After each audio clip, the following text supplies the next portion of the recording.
नमस्कार शेतकरी मित्रांनो, मी गंगाधर जगताप, राहणार भांडेगाव, तालुका जिल्हा Hingoli, associate director Krishna business development private limited Dhule.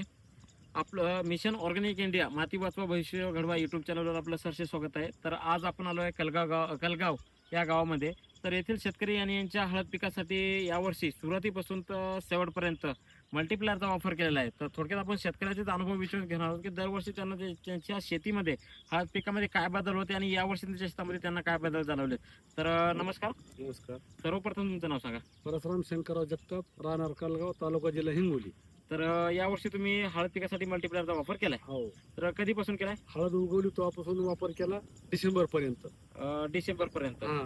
तर सरासरी किती किलो मल्टीप्लायर वापर झाला याच्यामध्ये? दर महिन्याला 1 किलो. दर महिन्यात 1 किलो, म्हणजे हा. सरासरी 8 ते 9 किलो मल्टीप्लायरचा हो. वापर झालाच असेल. हो. तर आज रोजी तुम्ही तुमची हळद काढलेली आहे. हो. तर या हळद पिकामध्ये काढल्यानंतर किंवा उभ्या पिका, सर्वप्रथम उभ्या पिकामध्ये जेव्हा तुम्ही वापरत होते तेव्हा काय रिझल्ट जाणवले? उभ्या पिकाला हळदीला कलर राहिला चांगला. हा. हळद बिमार नाही, काय नाही, कन्सर्ट नाही, काय नाही, सगळं नंबर 1 आहे. पानाची साईज वगैरे? पानाची साईज वाढली, जाड पानं झाले. हम्म. आणि हे माल बी तुमच्या समोरच आहे. तर बघून घ्या. येऊ समोर. हा. आज जवळपास तुम्ही हळद काढले, तर हळदीच्या शेंगामध्ये काय फरक जाणवला? हळदीच्या शेंगा साईज वाढलेली आहे. हा. एका लाल लाल शेंगा आहेत एकदम लगे. म्हणजे हा. हळदीच्या शेंगामध्ये लालसरपणा वाढला लालसरपणा वाढला. आणि तुमच्या शेंगामध्ये साईज पण मोठी आहे. साईज मोठी झाली आहे. लांबी आहे. आणि दरवर्षी तुमच्या पिकामध्ये काय बदल राहता? आणि दरवर्षी जरा बुरशी गिरशी याची शक्यता होती. यावर्षी बुरशी नाही, काय नाही, नंबर 1 माल आहे. आणि शेंगाची साईज वगैरे कशी राहायची? साईज चांगली एकदम नंबर 1. नाही, दरवर्षी कशी राहायची? दरवर्षी छोटी राहायची जरा. हा. आवरेज तेवढी याचं नाही. हा.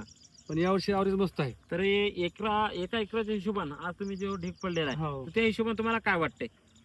साधारण जरी म्हणलं तरी 25 आवरेज येईल असं एकरी असा वाटायला. आणि दरवर्षी किती राहता? दरवर्षी कमी आले 15, 16, 15, 16, 17, म्हणजे 15, 16, 17, 20 च्या हो, तुम्हाला हो, आवरेज राहतं. हो, हो. यावर्षी सरासरी तुम्ही म्हणता की 25 25 आवरेज आवरेज येण्याची शक्यता आहे. शक्यता आहे. आणखी खूप माल राहिला काढायचा. हा, अच्छा अच्छा. हा. तर तुम्ही हा प्लॉट त्यांना दाखवून या. दाखवा. आणखी माल काढायचा राहिला ना तिकडे या ना. तर अधिक माहितीसाठी संपर्क करा. Gangadhar Jagtap, associate director Krishna business development private limited Dhule.